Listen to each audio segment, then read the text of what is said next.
Welcome! Today we are taking your very first step into the world of Python programming. Don't worry if you've never written a line of code before. We're going to keep things simple and supportive as we learn how to give your computer a voice. Before we start, if you don't have Python installed yet, check out episode 1 for the full installation guide. The first beginner's Python tool is the print function. Think of it as a way to tell Python to display information on your screen. How to use it? You simply type print followed by parentheses. Example: if you want your computer to say hello, you write print hello. The result: when you run this, the word hello appears as the output on your screen. In Python, text is called a string. To let Python know you are writing text and not a command, you enclose that text in quotation marks. Python is flexible. You can use either single quotes or double quotes to define the string.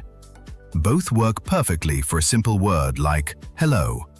Caution: the opposite quote rule. Choose your quote style carefully. If your text already has a single quote in it, like an apostrophe, use double quotes on the outside to define this string to avoid an error. And vice versa. If the text contains double quotes, use single quotes to define the string. Correct example: print, he says, hello. This works because the single quotes on the outside don't get confused by the double quotes on the inside. Incorrect example: print, he says, hello. This causes an error because Python gets confused about where the text actually ends.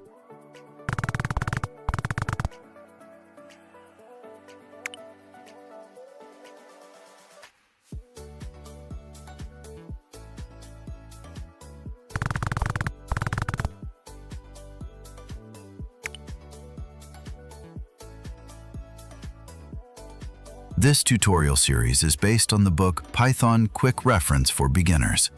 If you'd like a companion resource to follow along with, the book is available for just 99 cents to help make Python accessible to everyone.